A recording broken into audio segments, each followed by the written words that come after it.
వివాదములు తొలగించి సకల సమృద్ధి ఆనందం దయచేయండి దేవా. వాళ్ళను తప్పిదములు పాపము తొలగించి మీ పరిశుద్ధత మాకు ప్రసాదించుము దేవా. మీరు పరిశుద్ధులు కనుక మేము కూడా పరిశుద్ధంగా ఉండే కృపా భాగ్యములు మాకు ప్రసాదించండి.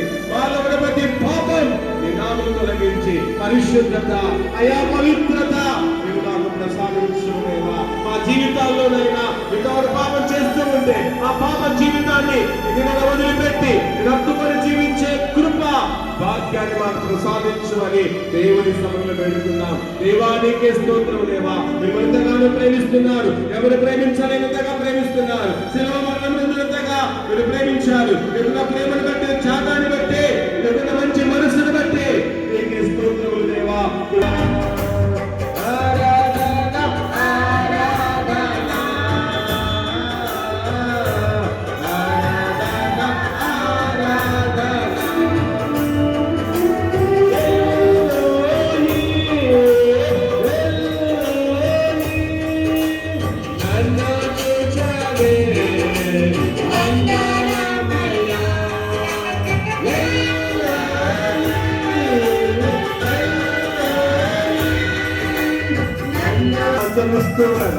ఆయన శక్తులైన సంపూర్ణత, ఆయన బలములైన అభిషేకాన్ని, ఆయన తలాభిషేకాన్ని పొందుకొని ఆయన విడుదల మనమందరము సంపూర్ణంగా ముందు కొనసాగడం.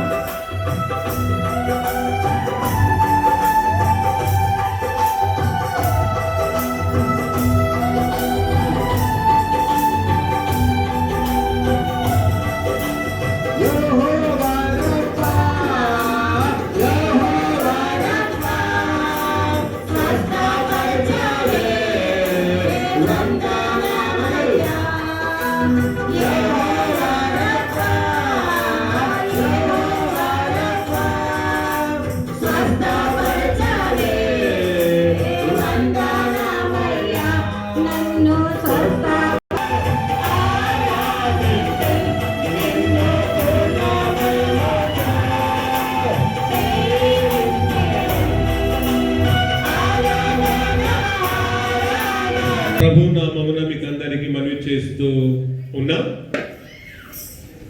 క్రీస్తునందు ప్రేమైన దేవుని బిడలారా, దయచేసి మధ్యలో దారదులాలమ్మ, వారి దగ్గర కూర్చున్న వారు దారదులాలి.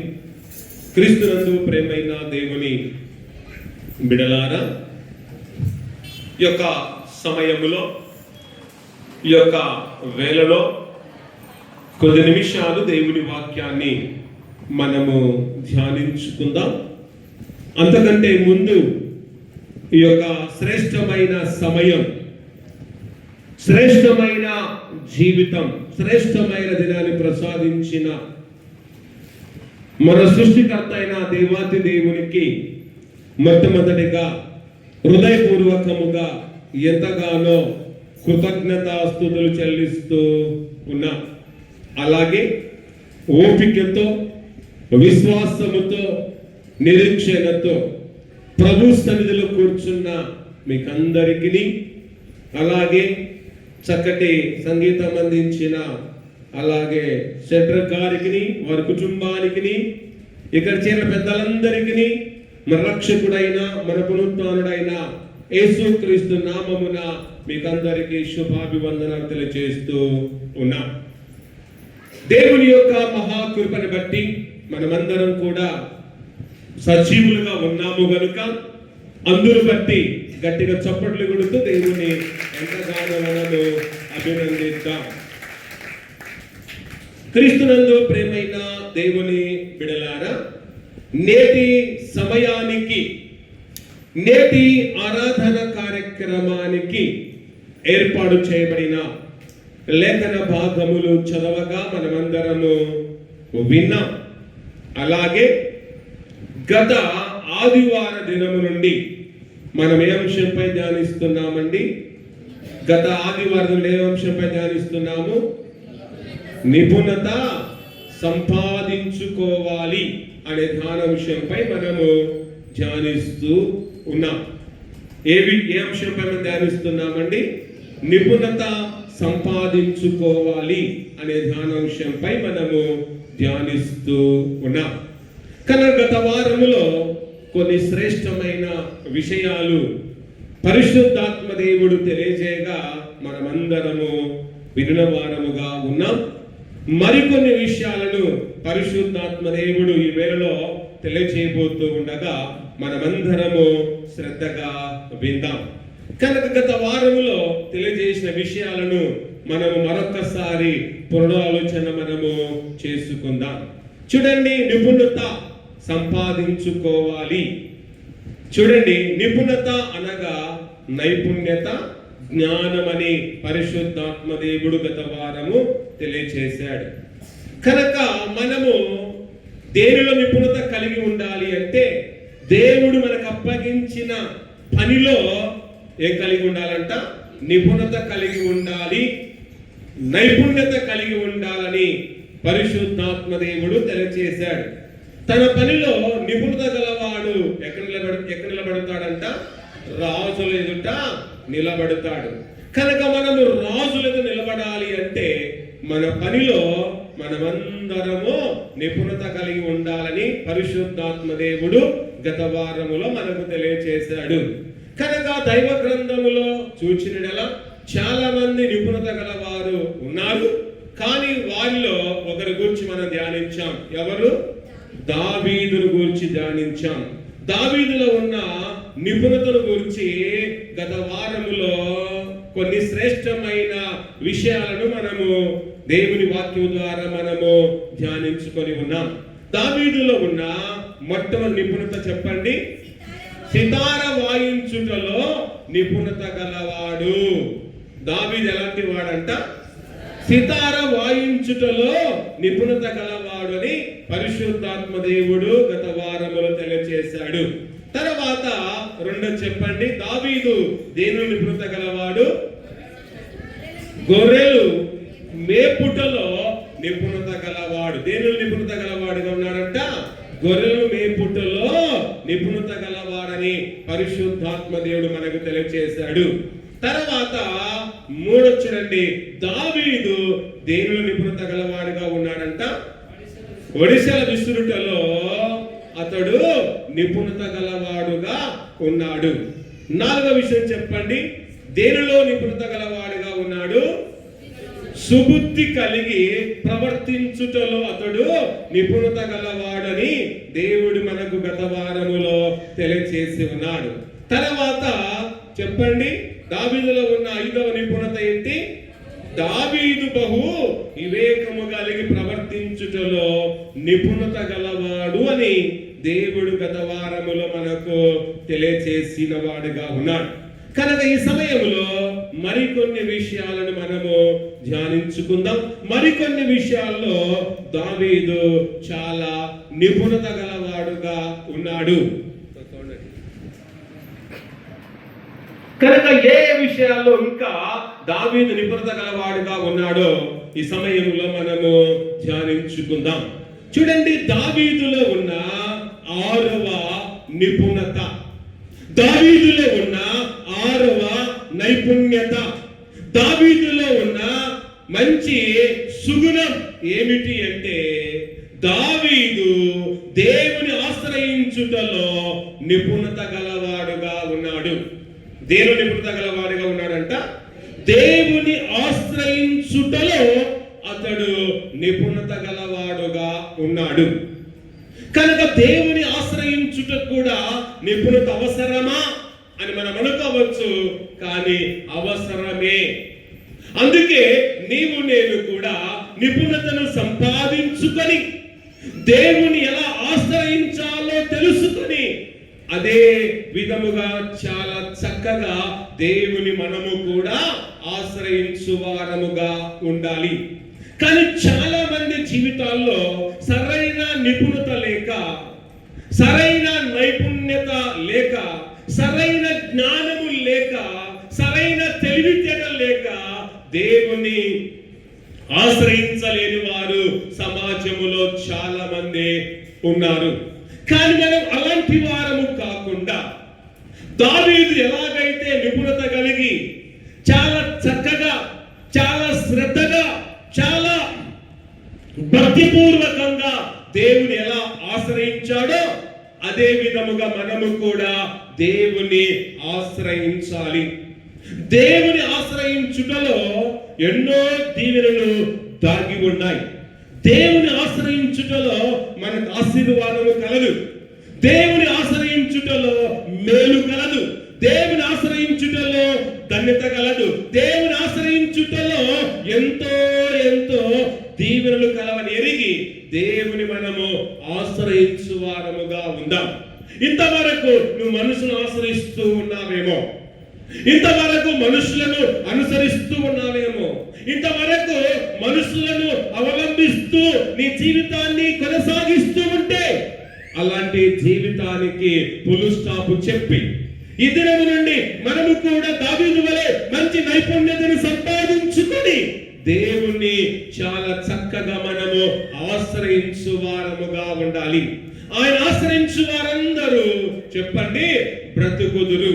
ఆయన ఆశ్రయించు వారందరూ బ్రతుకుదురు అని దైవ గ్రంథములు చూస్తున్నాం. కనుక నీ నా జీవితంలో మనము బ్రతకాలి. నీ నా జీవితంలో మనం దీర్ఘాయుష్యవంతులుగా జీవించాలి.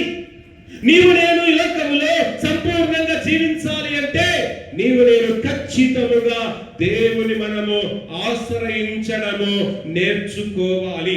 దావీదు ఎలాగో దేవుని ఆశ్రయించాడు ఆ చదవబడిన 2వ లేఖన భాగం చదువుకుందాం. చదవండి. నీవు నాకు ఆశ్రయముగా నుండివి. కనుక దేవుడు ఎవరికి ఆశ్రయంగా ఉన్నారంట? దావీదునకు ఆశ్రయముగా ఉన్నాడు. దావీదునకు ఆశ్రయమైన దేవుడు మనకు కూడా ఆయన ఒక ఆశ్రయముగా ఉంటున్నాడు. ఈ లోకంలో ఎవరు మనకు ఆశ్రయము కాదు, కానీ మన దేవుడే మనకు ఆశ్రయము. అందుకే ఆయన మనకు ఒక ఆశ్రయము అని గుర్తించాలి. ఇక్కడ కీర్తన దావీదు గుర్తించాడు, దేవుడే నాకు ఒక ఆశ్రయము అని గుర్తించిన విధానాన్ని అక్కడ చూస్తున్నాం. తర్వాత అంటాడు, శత్రువుల ఎదుట బలమైన కోటగా నుంటివి. కనుక శత్రువుల ఎదుట దావీదునకు దేవుడు ఎలా ఉన్నాడంట? ఒక బలమైన కోటగా ఉన్నాడు. అలాగే మన శత్రువులతో కూడా దేవుడు మనకేమై ఉన్నాడంట? ఒక బలమైన కోటగా ఉంటాడు. అందుకే ఆయన ఒక బలమైన కోటగా మనం ఎన్నుకోవాలి. ఆయనే మనకు బలమైన ఆశ్రయముగా ఎన్నుకోవాలి. ఆయనే మనకు బలమైన దుర్గము అని మనం తెలుసుకోవాలి. ఆయనే మన జీవనాధారము అని తెలుసుకోవాలి.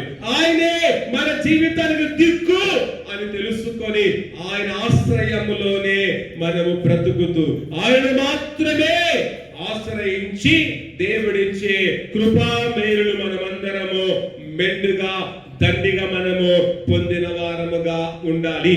తర్వాత 7వ విషయం చూడండి, నిపుణత సంపాదించుకోవాలి.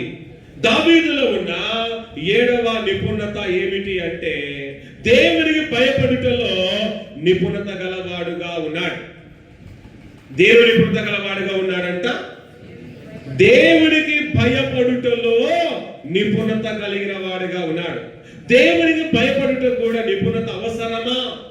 జ్ఞానం అవసరమా అంటే చాలా చాలా అవసరమే.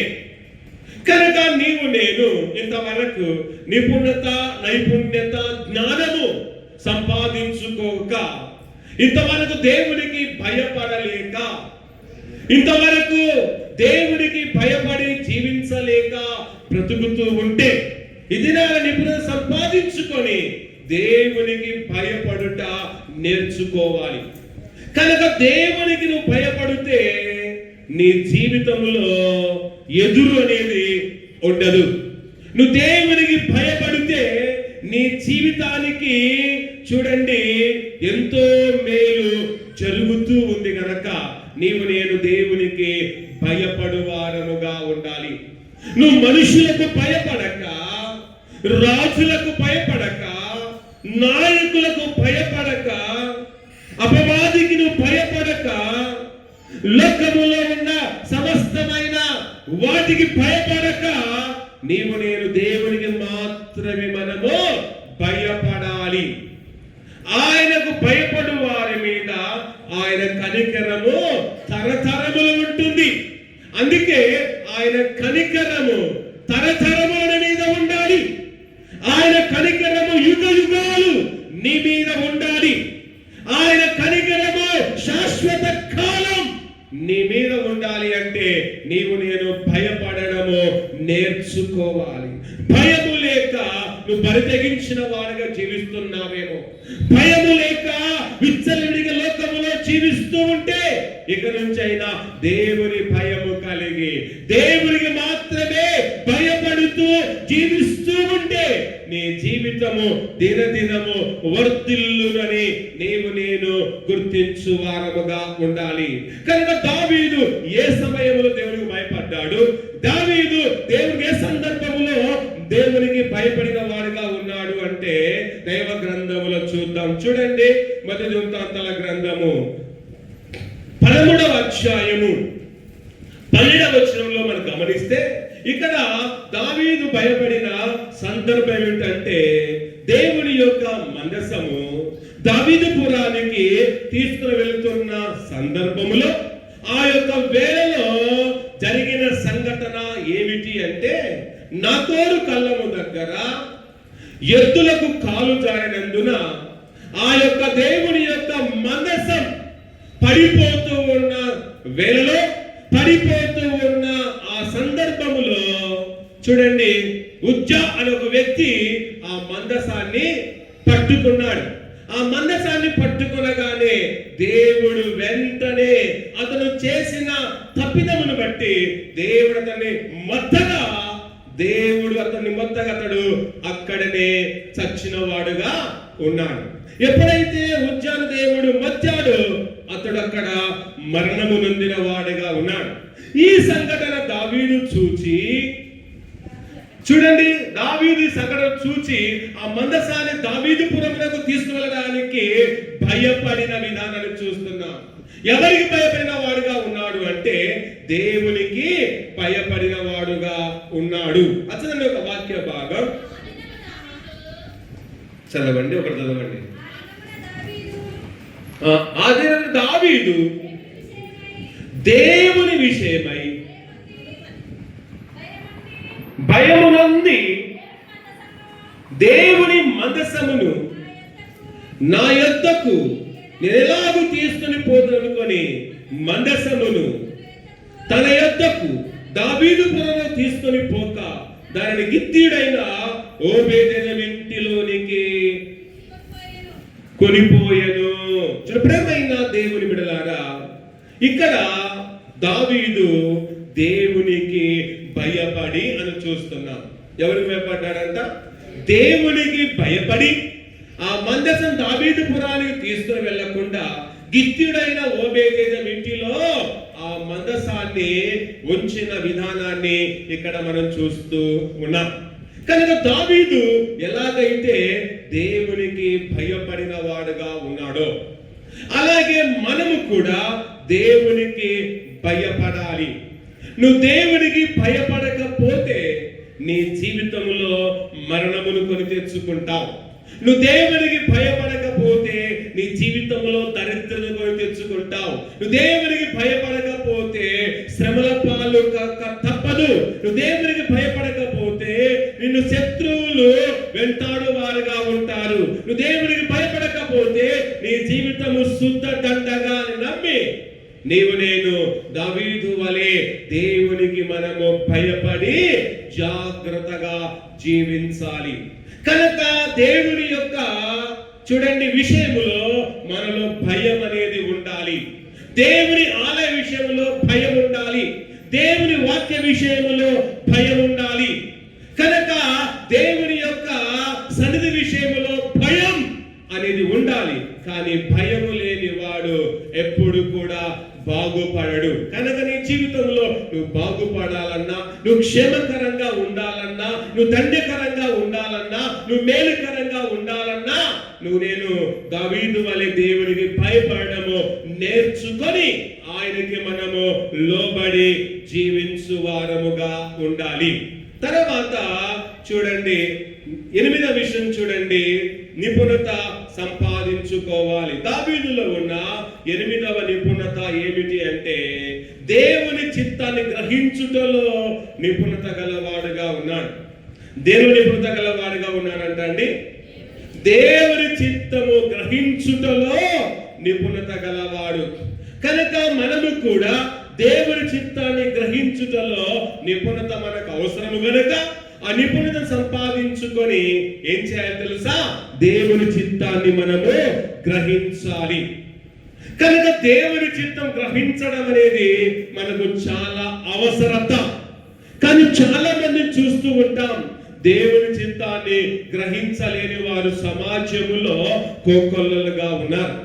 కనుక ప్రియ సంగమా, ప్రియ బిడ్డలారా, నీవు నేను దేవుని చిత్తాన్ని గ్రహించాలి. దేవుని చిత్తం ఏమిటో తెలుసుకోవాలి. దేవుని ప్రణాళిక ఏమిటో తెలుసుకోవాలి. అవి తెలుసుకోనకుండా నువ్వు ఎంత బ్రతికినా అది వ్యర్థమే. దేవుని చిత్తం తెలుసుకోనకుండా ఎన్ని రోజులు నిర్బంధనకు వచ్చినా అది వ్యర్థమే. దేవుని చిత్తం తెలుసుకోనకుండా ఎంత వాక్యము చదివినా వ్యర్థమే. దేవుని చిత్తం తెలుసుకోనకుండా ఎంత ప్రార్థించినా ఫలితం అనేది రాదు. అందుకే దేవుని చిత్తాన్ని తెలుసుకోవడము నీకు నాకు ఎంతైనా అవసరత. దేవుని చిత్తం ఏమిటో కనుగొనిన వాడే నిజమైన విశ్వాసి. దేవుని చిత్తాన్ని కనుగొన్న వాడే నిజమైన క్రైస్తవుడు. దేవుని చిత్తాన్ని కనుగొనిన వాడే గొప్పవాడు. దేవుని చిత్తాన్ని కనుగొనిన వాడే దేవునికి నమ్మకమైన దాసుడుగా దాసురాలుగా ఉంటాడు. దేవుని చిత్తాన్ని ఎరగని వాడు గుడ్డెద్దుతో సమానమే. కనుక గుడ్డెద్దు పొలంలోని వదిలితే అదేం చేయగలదండి? ఏమి చేయలేదు.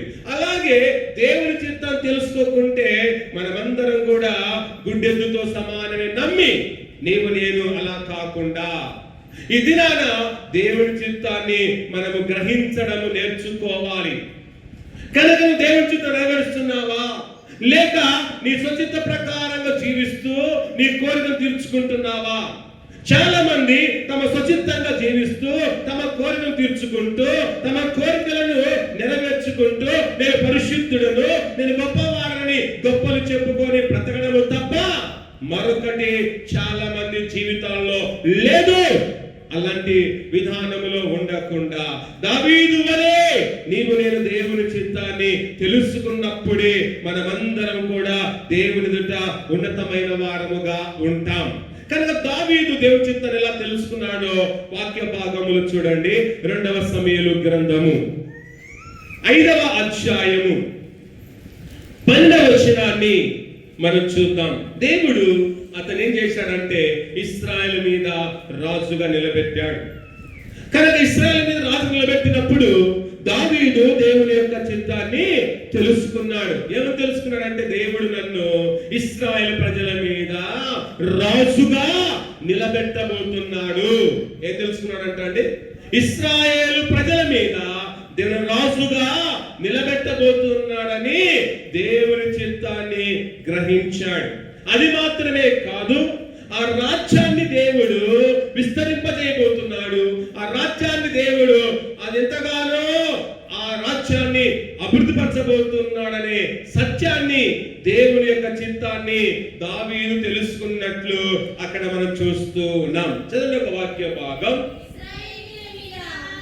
ఆ ఇశ్రాయేలు మీద చదవండి. ఇశ్రాయేలు మీద యెహోవా తన రాజుగా స్థిరపరచననియు ఇశ్రాయేలును బట్టి ఆయన జనుల నిమిత్తము రాజ్యము ప్రబలము చేయననియు దావీదు గ్రహించెను. ఏం గ్రహించాడంటమ్మా? ఇశ్రాయేలు మీద యెహోవా నన్ను రాజుగా స్థిరపరచనని గ్రహించాడు. ఏం గ్రహించాడు? ఇశ్రాయేలు ప్రజల మీద నన్ను దేవుడు రాజుగా స్థిరపరిచాడు, బలపరిచాడని అతడు గుర్తించాడు, గ్రహించాడు. తర్వాత ఇంకేం గ్రహించాడంటే ఇశ్రాయేలు బట్టి ఆయన జనుల నిమిత్తము రాజ్యము ప్రబలము చేయననియు దావీదు గ్రహించాడు. అంటే దేవుడు ఇశ్రాయేలు రాజ్యాన్ని ప్రబలం చేయబోతూ ఉన్నాడు. ఆ రాజ్యాన్ని విస్తరింపజేయబోతూ ఉన్నాడు. ఆ రాజ్యాన్ని స్థిరపరచబోతున్నాడు. ఆ రాజ్యాన్ని దేవుడు గొప్ప చేయబోతూ ఉన్నాడు అని దావీదు దేవుని చిత్తాన్ని గ్రహించిన వాడుగా ఉన్నాడు. నువ్వు గ్రహిస్తున్నావా? దేవుని ఆశ్రయించబోతున్న గ్రహిస్తున్నావా? నా కుటుంబం దేవుడు దీవించబోతున్న గ్రహిస్తున్నావా? నా కుటుంబం దేవుడు హెచ్చించబోతున్న గ్రహిస్తున్నావా? గ్రహించలేని వారముగా ఉన్నాం. కానీ మన చిత్తము మనము స్వచిత్రముతోనే జీవిస్తున్నాము. కానీ దేవుని చిత్తం ఏమిటో, దేవుని ప్రణాళిక ఏమిటో, దేవుని యొక్క ఉద్దేశం ఏమిటో తెలియని అవివేకిగా, అజ్ఞానిగా నువ్వు జీవిస్తూ నేను ఇంకా క్రైస్తవుడు చెప్పుకుంటూ ఉంటే నీ జీవితాన్ని దాన్ని మార్చుకొని ఇక నుంచి అయినా దేవుని మాట మనం గ్రహించడం, దేవుని వాక్యాన్ని గ్రహించడం, దేవుని చిత్తాన్ని గ్రహించి ఆయన చిత్త ప్రకారం నడవడం నీ నా జీవితంలో నేర్చుకొని ఒక నేర్పరిగా, ఒక దేవుని యొక్క బిడ్డగా ఈ లోకములో ఉండడం నీకు నాకు ఎంతైనా అవసరత. కనుక చాలా మంది నిపుణత సంపాదించుకోవాలి.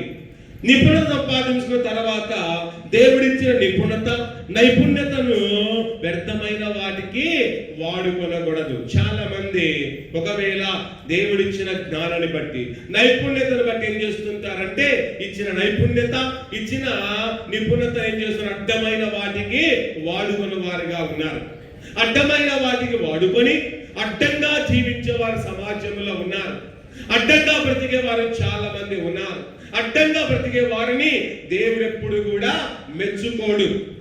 అడ్డదిడ్డంగా జీవించిన వారిని దేవుడు ఏదో ఒక దినాన అడ్డంగా చీల్చివేసేవాడుగా నమ్మి, అలా జరగక ముందే అడ్డదిడ్డమైన జీవితాన్ని, అడ్డదిడ్డమైన మాటలు, అడ్డదిడ్డమైన ప్రణాళిక, అడ్డదిడ్డమైన తలంపులను దినాన తొలగించుకొని ఈ రోజు దేవుని యొక్క తలంపుల మేరకు జీవిస్తూ, దేవుని యొక్క ఉద్దేశం మేరకే జీవిస్తూ మన బ్రతుకును ఆయన సన్నిధిలో సమర్పణ చేసుకుని వారముగా ఉండాలి. తర్వాత దావీదులో ఉన్న 9వ నిపుణత ఏమిటి అంటే చూడండి, తగ్గించుకొనుటలో కూడా నిపుణత గలవాడుగా ఉన్నాడు. దేవుని నిపుణత గలవాడుగా ఉన్నాడు అంటే తగ్గించుకొనుటలో కూడా నిపుణత గలవాడు. అంటే తగ్గించుకోవడానికి కూడా నిపుణత అవసరమా అంటే అవసరమే. చాలా మంది తగ్గించుకోలేని వారు సమాజంలో చాలా మంది. తగ్గించుకోవాలంటే చాలా మంది చూడండి చాలా చిన్న చూపు చూస్తూ ఉంటారు. కనుక దేవుని దృష్టిలో ఎవరు గొప్పవారు అంటే తగ్గించుకున్న వారు దేవుని దృష్టిలో గొప్పవాడు. ఎవడు తెలివిమంతుడు అంటే తగ్గించుకున్న వాడే తెలివిమంతుడు. ఎవడు ఐశ్వర్యవంతుడు అంటే తగ్గించుకున్న వాడే ఐశ్వర్యవంతుడు. కానీ డబ్బున్నవాడు మాత్రము ఐశ్వర్యవంతుడు కాదు. చాలా మంది అనుకుంటారు, నాకు డబ్బు ఉంది కదా నేను ఐశ్వర్యవంతుడను, నాకు ధనం ఉంది కదా నేను బలవంతుడను, నాకు పలుకుబడింది కదా నేను మించిన వాడు లేడు అనుకుంటారు. కానీ వారు కాదు గొప్పవారు. వారు ఐశ్వర్యవంతులు అంటే దేవుడు ఎవరైతే తగ్గించుకుంటారో వారే బలవంతులు, వారే ఐశ్వర్యవంతులను ఎరిగి దేవుని యొక్క సన్నిధిలో మనము తగ్గించుకోవడము నేర్చుకుని వారముగా ఉండాలి.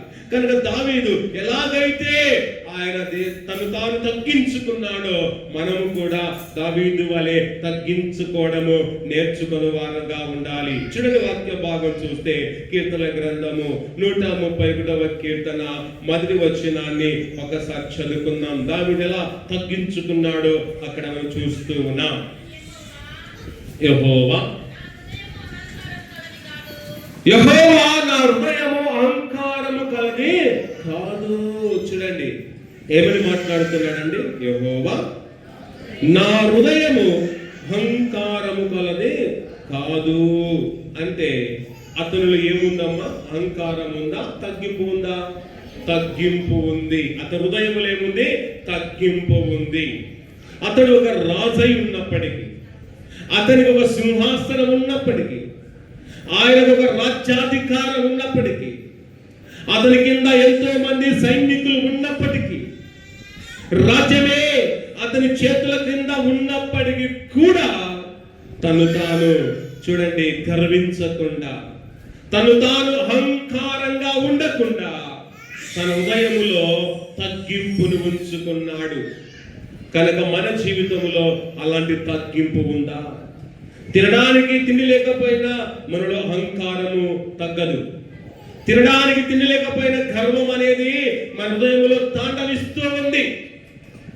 మనం దేనికి చల్లకపోయినా గర్వముతో అహంకారముతో జీవించే వారముగా ఉంటున్నాం.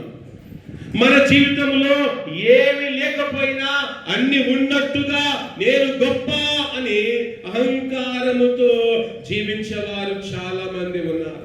నేను ఏం మాట్లాడినా జరిగిపోతుంది అని, నాకు నోరుంది కదా అని విచ్చలవిడిగా మాట్లాడేవారు సమాజంలో చాలా మంది ఉన్నారు.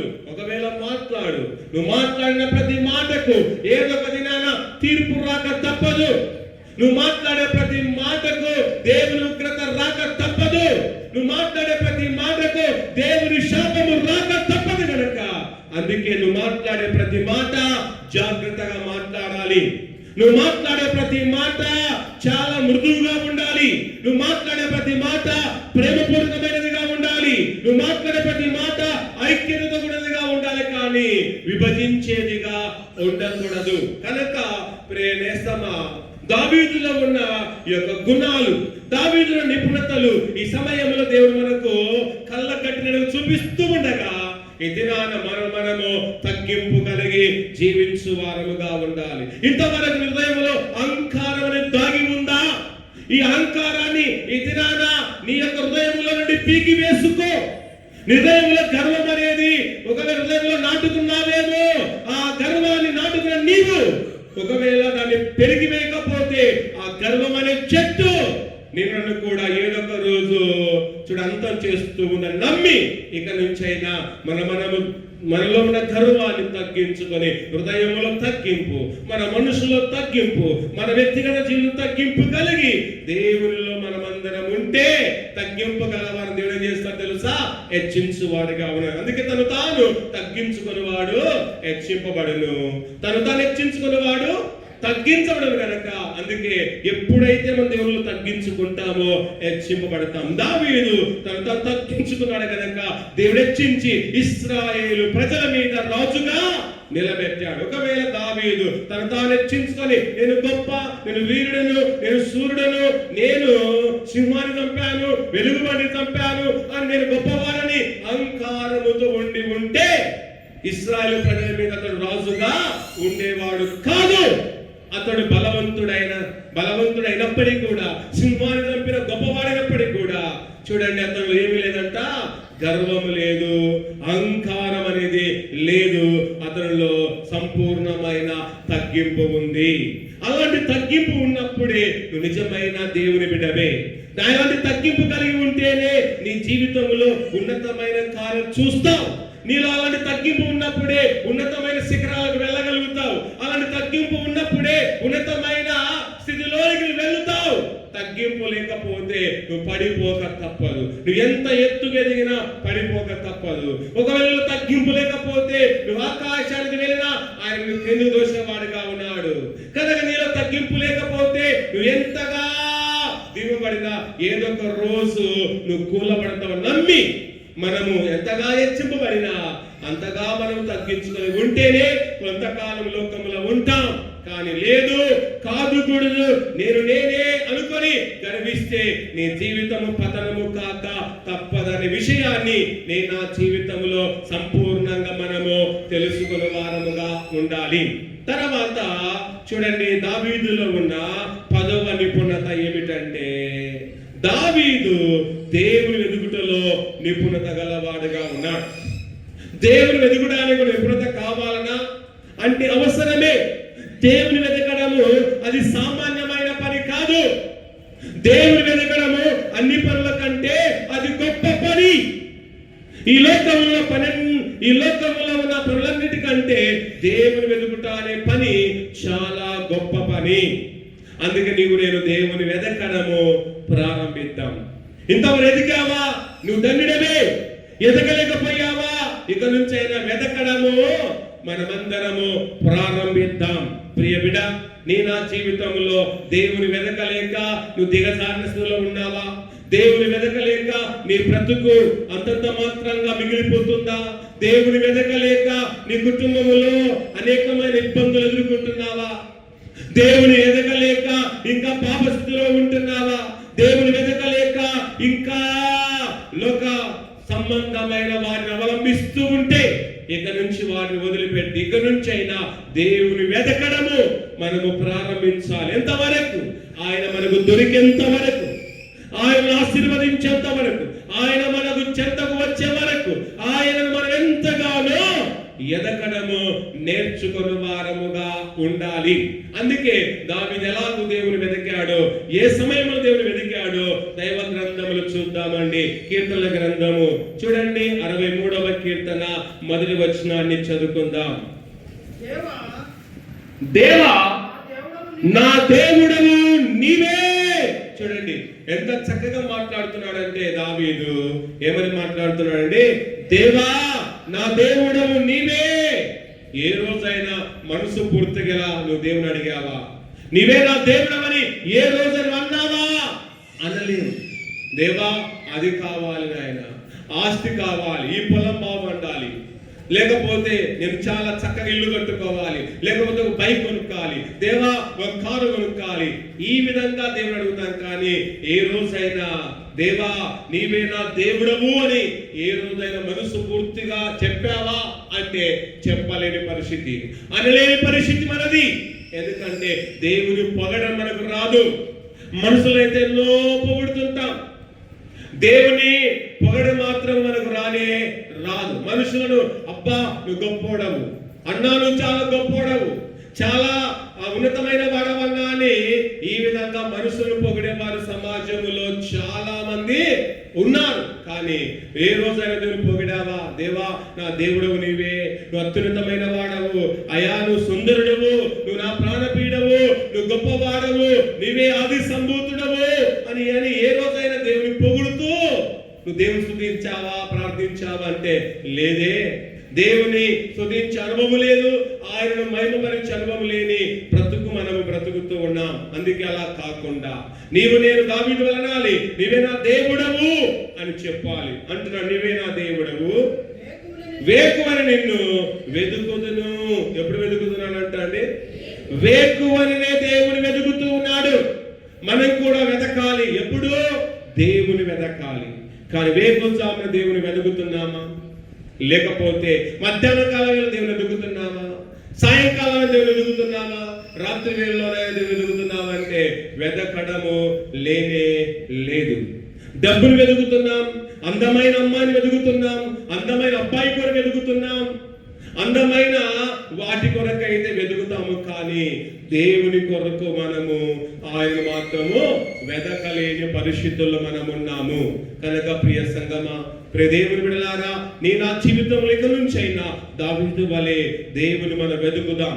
వేకుజామున దేవుని ఎలాగైతే వెతుకుతున్నాడో మనం కూడా అలా దేవుని వెతుకుతూ దేవుని కనుగొని ఆయనను పొందుకొని ఆయన సన్నిధిలో మనము నిత్యము ఉంటే దేవుని యొక్క కరుణ కటాక్షములు మన పైన మన బిడ్డల పైన శాశ్వతముగా ఉంటాయి అని మనమందరము ఎంతగానో గుర్తించు వారముగా ఉండాలి. తర్వాత దావీదులో ఉన్న 11వ నిపుణత ఏమిటి అంటే చూడండి, దేవునికి కృతజ్ఞతాసు చెల్లించుటలో నిపుణత గలవాడుగా ఉన్నాడు. కనుక మనం కూడా దేవుని కృతజ్ఞతాసు చెల్లించుటలో నిపుణత అనేది మనకు అవసరం. కృతజ్ఞత అనేది ఎంతగానో అవసరము. అందుకే దావీదు దేవునికి ఎంతగానో కృతజ్ఞతలు చెల్లిస్తున్నాడు. తన జీవితంలో దేవుడు చేసిన ప్రతి మేలును బట్టి, తన జీవితంలో దేవుడు హెచ్చించిన విధానాన్ని బట్టి, తన జీవితంలో దేవుడు బాగుపరిచిన విధానం బట్టి, తన జీవితంలో దేవుడు చేసిన ప్రతి కార్యాన్ని బట్టి అతడు దేవునికి ఏం చేస్తుందో తెలుసా? కృతజ్ఞతాస్తుతులు చెల్లిస్తూ ఉన్నారు. అందుకే మనము కూడా దేవునికి కృతజ్ఞతాస్తులు చెల్లించాలి. ఎందుకు చెల్లించాలండి అని చాలా మంది అనుకుంటారు. కానీ దేవునికి నువ్వు ఎంత కృతజ్ఞత చెల్లించినా అది తక్కువే. చూడండి, మన పుట్టుక పూర్వము నుండి దేవుడు మన జీవితంలో మేలు చేస్తూనే ఉన్నాడు. మన పుట్టిన తర్వాత మేలు చేస్తున్నాడు. మనము ఎదుగుతూ ఉండగా మేలు చేస్తున్నాడు. మనము లోకములో బ్రతుకుతూ ఉండగా ఎన్నో మేలులు ఆయన చేస్తూనే ఉన్నాడు. మేలు చేయని రోజు లేదు, మేలు చేయని సమయం లేనే లేదు. కానీ మనము కనుగొనలేకపోతున్నాం, మనకు తెలియకపోతుంది ఆయన చేసే మేలేమిటో, ఆయన చేసే సహాయం ఏమిటో అది మనము తెలుసుకోలేక ఉన్నాం. కానీ ఆయన చేసిన మేలు తెలుసుకుంటే నీ జీవితంలో ఎంతగానో దేవునికి రుణస్థుడువో ఒకసారి మనము ఆలోచించాలి. నీ పుట్టుక నువ్వు పుట్టావంటే ఆ దేవుడు చేసే మేలు కాదా? ఈ లోకంలో ఉన్నావు అంటే దేవుడు చేసే మేలు కాదా? ఈ రోజు ఆరోగ్యకరంగా ఉన్నావంటే దేవుడు చేసే మేలు కాదా? ఈ రోజు దేవుడిలో కూర్చున్నావంటే దేవుడు చేసే మేలు కాదా? ఈ రోజు ఎంతో కొంత నువ్వు కలిగి ఉన్నావంటే దేవుడు చేసే మేలు కాదా? ఈ రోజు ఒక అందం కలిగి ఉన్నావంటే ఆ దేవుడిచ్చిన మేలు కాదా? అలాగే నీ జీవితంలో ఇంతగా ఉన్నావంటే అది దేవుడు చేసిన మేలు కాదా అని మనం ఆలోచించాలి. ఇవన్నీ మేలు పొందుకొని దేవుడు నాకేం చేశాడబ్బా, నాకేం చేయలేదు, నాకు అన్యాయం చేశాడు, అది చేశాడు, ఇది చేశాడని దేవుని మీద నిందలు వేస్తూ ఉన్నాం. చిన్న శ్రమ వచ్చేనే దేవుని మీద మనం బాధపడతాం. దేవుడు 100 మేలు చేశాడు అనుకోండి, 99 మేలు చేశాడు అనుకోండి, 100వ మేలుగా చేయకపోతే ఏం చేస్తాం తెలుసా? 99 మేలు పొందుకున్న మనము దేవుని నిందిస్తామా, గౌరవిస్తామండి? నిందిస్తాం. 99 మేలు అయితే చేశాడు, చివరి 100వ మేలు చేయలేదు అనుకోండి, అప్పుడు దేవానికి స్తోత్రాలు నాయనా, 99 మేలు చేశావు, నీకు వందనాలు, ఈ మేలు చేయకపోయినా కూడా పర్వాలేదు అంటామా? లేకపోతే దేవుడు ఏందబ్బా ఇన్ని మేలు చేసి చివరిగా యొక్క మేలు చేయలేకపోయాడని దేవుని గురించి మనము మాట్లాడుతాం, దేవుని మనం నిందిస్తాం. అంటే 99 మేలును గాలి వదిలేస్తాం, కానీ ఒక మేలు చేయకపోతేనే దేవుని రకరకాలుగా మాట్లాడుతాం, దేవుని రకరకాలుగా మనము నిందిస్తాం. అదే మానవుని యొక్క జీవితం అంటే కృతజ్ఞత లేని జీవితమే అని నమ్మి కనుక దేవుడు మేలు చేసిన మేలు చేయకపోయినా దేవుని కృతజ్ఞత చెల్లించడము నీ నా జీవితములో అవసరత. అందుకే చూడండి వాక్య భాగములో కీర్తన గ్రంథము 138వ కీర్తన 11వ వచనాన్ని చదువుకుందాం. 138 చదవండి. నేను నా పూర్ణ హృదయముతో నేను కృతజ్ఞతాస్తుతులు చెల్లించుచూ ఉన్నాను. ఏ హృదయం చెల్లిస్తున్నాడు అండి? తన పూర్ణ హృదయముతో దేవునికి ఏం చేస్తున్నాడు తెలుసా? కృతజ్ఞతాస్తుతులు చెల్లిస్తూ ఉన్నాడు. కనుక మన జీవితంలో కూడా మనము కూడా దేవునికి పూర్ణహృదయముతో దేవునికి మనము కృతజ్ఞతాస్తుతులు చెల్లించుచూ ఉండాలి. కనుక ప్రియనేస్తమా, ఇంతవరకు నీ నా జీవితంలో పూర్ణహృదయముతో దేవునికి మనము కృతజ్ఞతాస్తుతులు మనము చెల్లించకపోతూ ఉంటే, ఇక నుంచైనా నేను ఆ పూర్ణహృదయముతో దావీదు వలె దేవునికి మనము కృతజ్ఞతాస్తుతులు మనము చెల్లించు వారముగా ఉండాలి. తర్వాత అంటాడు, దేవుడు నిన్ను కీర్తించెదను. దేవతలు ఎదుట దేవుణ్ణి అతడు కీర్తిస్తున్నాడు. అలాగే మనము కూడా మన జీవితంలో దేవుని కృతజ్ఞత చెల్లిస్తూ దేవతలు ఎదుట నీవు నేను దేవుణ్ణి మనమందరం కీర్తించాలి, దేవుని మహిమపరుస్తూ ఆయన ఆరాధికులుగా లోకములో బ్రతుకు వారముగా ఉండాలి. తర్వాత దావీదులో ఉన్న 12వ నిపుణత ఏమిటంటే ప్రార్థించుటలో నిపుణత గలవాడుగా ఉన్నాడు. కనుక ప్రార్థించడంలో కూడా నిపుణత అనేది చాలా అవసరం. అందుకే నీవు నేను కూడా నిపుణత సంపాదించుకొని దేవునికి ఎంతగానో మనము ప్రార్థించే వారముగా ఉండాలి. ఏ విధంగా ప్రార్థించాలి అంటే దావీదు వలె మనమందరము ప్రార్థించడము నేర్చుకోవాలి. దావీదు ఎలా ప్రార్థించాడు అంటే, ఎవరి కొరకు ప్రార్థించాడు అంటే, చూడండి, తన కుటుంబము కొరకు అతడు ప్రార్థించాడు. నిపుణత కలిగి తన కుటుంబం కొరకు ప్రార్థించాడు. ఏమని ప్రార్థించాడంటే, దేవా నా కుటుంబం నిత్యము నీ సందులో ఉన్నట్లుగా దానిని ఆశీర్వదించుమని తన కుటుంబం కొరకు ప్రార్థించిన వాడుగా ఉన్నాడు. చూడండి, 2వ సమూయేలు గ్రంథము 7వ అధ్యాయము 29వ వచనాన్ని ఒకసారి మనం చదువుకుందాం. దయచేసి నీ దాసుడనైనా నా కుటుంబము నిత్యమని చదువునట్లుగా దానిని ఆశీర్వదించుము. ఏమని ప్రార్థిస్తున్నాడండి?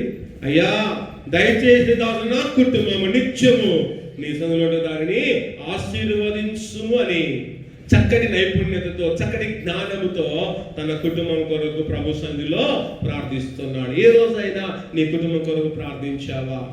దేవా, నా కుటుంబం నిత్యం సన్నిధిలో ఉండాలి, నిత్యము నా కుటుంబ ఆలయంలో ఉండాలి, నిత్యము నా కుటుంబ ఆవరణంలో ఉండాలి, నిత్యము నా కుటుంబం నీలో ఉండాలని మనం ప్రార్థించామా అంటే దాని కొరకు ప్రార్థించాం, కానీ దేని కొరకు మనము ప్రార్థిస్తూ ఉంటాం. కానీ దావీదులాగా మన కుటుంబం దేవుని సన్నిధిలో ఉండునట్లుగా ప్రార్థిస్తే దేవుడు మన కుటుంబాన్ని తన సన్నిధిలో ఆయన నిలబెట్టువాడుగా ఉన్నాడు. తర్వాత యెహోవా నా ప్రభువా, నువ్వు సెలవిచ్చున్నావు, నీ ఆశీర్వాదము నంది నా కుటుంబము నిత్యము ఆశీర్వదింపబడును గాక. దేవా, నా కుటుంబాన్ని నీ ఆశీర్వాదం ఉంది, నాకు నిత్యం ఆశీర్వదింపబడును గాక అని ప్రార్థించాడు. ప్రార్థించిన రీతిగా దేవుడు అతని కుటుంబాన్ని ఎంతగానో ఆశీర్వదించాడు. ప్రార్థించిన రీతిగా దేవుడు కుటుంబాన్ని దేవుడు సన్నిధిలో పెట్టాడు. ప్రార్థించిన రీతిగా ఆ కుటుంబాన్ని దేవుడు ఎంతగానో ఆశీర్వదించాడు. గనక మన కుటుంబం కూడా ఆశీర్వదించబడాలి, మన కుటుంబం కూడా దీవించబడాలి అంటే ఎంతగానో దేవునికి మనము ప్రార్థిస్తే చాలు. ప్రార్థించుటలో నేర్పరిగా ఉండాలి, ప్రార్థించుటలో నైపుణ్యత, ప్రార్థించుటలో జ్ఞానము కలిగి శ్రద్ధ కలిగి ప్రార్థిస్తే, ఆసక్తితో ప్రార్థిస్తే దేవుని ప్రార్థనకు ప్రతిఫలం ఇస్తాడు, నిన్ను ఆశీర్వదిస్తాడు, నీ కుటుంబాన్ని కూడా ఆశీర్వదించువాడిగా ఉన్నాడు. కనుక ప్రియ సంగమా, ప్రియ బిడలారా, దేవుని బిడలమైన మనం ఎలా ఉన్నాము? ఇలాంటి నైపుణ్యత కలిగి జీవిస్తున్నామా లేదా అనేది ఒక్కసారి ఆలోచించుకొని దావీదులో ఉన్న ఈ వీటిని మనం కూడా ఆస్వాదము చేసుకొని ఆ విధంగానే జీవించడం నేర్చుకోవాలి. అలా కాకుండా నేను అలా జీవిస్తా, ఇలా జీవిస్తా అంటే మనకే నష్టము. సంఘములో ఎలాంటి స్వభావం గలవారు ఉన్నారు అంటే కత్తెర స్వభావం గలవారు సంఘములో చాలా మంది ఉన్నారు. కత్తెర స్వభావం ఏంటో తెలుసా? విడదీయడము కత్తెర యొక్క స్వభావము. ఏం చేస్తుంట కత్తెర? విడదీస్తూ ఉంది. కనుక సంఘములో చాలా మంది కుటుంబాలను విడదీసేవారు ఉన్నారు, సంఘాలు విడదీసేవారుగా ఉన్నారు, అలాగే స్నేహాన్ని విడదీసేవారు ఉన్నారు, అలాగే హ్యాపీగా ఉన్న దంపతులను కూడా విడదీసేవారు సమాజంలో లేరా అంటే చాలా మంది ఉన్నారు. అలాంటి స్వభావం నీలో ఉంటే, కత్తెర స్వభావం నీలో ఉంటే ఇది నన్ను మానుకొని ఏ స్వభావం సంపాదించుకోవాలంటే సూది యొక్క స్వభావం మనం సంపాదించుకోవాలి. సూది యొక్క స్వభావం చెప్పండి, కలిపే స్వభావం. విడిపోయిన దాన్ని సూర్యం చేసి తెలుసా? కలుపుతూ ఉంది. కలిసిన దానిని కత్తెర చేస్తుంది తెలుసా? విడదీస్తూ ఉంది. కనుక ప్రియ దేవుని బిడ్డ, నీలో నాలో కత్తెర స్వభావం ఉందా? ఆ స్వభావాన్ని మానుకో. ఇతరులను విడదీయాలనుకుంటే నువ్వే విడిపోతావు. ఇతరులను ఇబ్బందులు పెట్టాలనుకుంటే నువ్వే ఇబ్బందులు పాలు కాక తప్పదు. నీవే ఏదో చేయాలనుకుంటే నువ్వే నాశనం కాక తప్పదు. అందుకే సంఘములో నీవు ఒక మంచి వాడిగా బ్రతుకు గాని కత్తెర స్వభావం నీలో ఉండకూడదు. కేవలము నీలో ఉండాలి సూది లాంటి స్వభావం. సూది విడిపోయిన దాన్ని కలుపుతూ ఉంది కనుక అలాంటి స్వభావం కలిగి సంఘముల ఐక్యమత్యముతో కొనసాగుదాం. సంఘక్షేమం కొరకు పోరాడుదాం. సంఘాభివృద్ధి కొరకు పోరాడుతూ సంఘములో ఉన్న నీవు దేవునికి లోబడి దేవుని యొక్క తత్వం, దేవుని యొక్క మనస్సు కలిగి జీవించు. దావీదులో ఉన్న ఈ గొప్ప నిపుణతలు మనం కూడా సంపాదించుకొని దేవుని యొక్క సన్నిధిలో కనబడి రాజ్య నివాసులుగా చేర్చబడి ఆయన ఇచ్చే రక్షణ, ఆయన ఇచ్చే ఆనందం, ఆశీర్వాదాన్ని పొందుకొని పరిపూర్ణతలోనికి మనమందరము ముందుకు కొనసాగు వారముగా ఉందాం. ప్రార్థించుకుందాం. తలలు వంచండి, ప్రార్థించుకుని దేవుడి ఇచ్చే ఉన్నతమైన తన కరుణ, తన కటాక్షత, తన సన్నిధిని ఈ సమయంలో పొందుకునే బిడలుగా ఆయన సాక్షిగా మన ముందుకెళ్ళిన దేవా, ఇంతవరకు మీరు మాతో మాట ప్రతి మాటను బట్టి వందనాలు. మేమందరము ప్రభువా నీ వాక్య ప్రకారంగా జీవించే మహాధన్యత మాకును మా సంఘానికి కొన్నాళ్ళు స్తోత్రాలు ప్రభా. మరి మీరు ఇచ్చిన ఈ గొప్ప శ్రేష్టమైన అవకాశం బట్టి వందనాలు దేవా. మరి పరిశుద్ధ దినమందు నీ సన్నిధిలో కూర్చొని ప్రభా, మరి మీ యొక్క ప్రభా మరి ఆలయంలో చేరి ప్రభా నేను స్తుతించడానికి, నేను కీర్తించడానికి, అలాగే వాక్యము ప్రభా మరి వినడానికి మీరు సహాయం చేశారు. ఎంతోమంది ఈ రోజును చూడగా గతించిపోయిన వారు ఎంతోమంది అయినప్పటికీ మీ ప్రేమతో, మీ యొక్క కృపతో, ఉచితమైన కృపతో నన్ను సంఘమును రక్షించి కాపాడడానికి మీరు సహాయం చేశారు ప్రభా. ఈరోజు అనుబంధ సంఘమైన ఏబిఎం సంఘానికి రావడానికి మీరు సహాయం చేశారు, దాన్ని బట్టి వందనాలు. మరి ముఖ్యంగా ప్రభా మరి దావీదు జీవితాన్ని మా ముందు ఉంచి ప్రభా మరి కక్షలు, కలహాలు, ప్రభా మరి అసూయలు, ప్రభా మరి ఒకరి పట్ల ఏ విధంగా ఉండాలో ఏ విధంగా ఉండకూడదో ఆ విషయాలు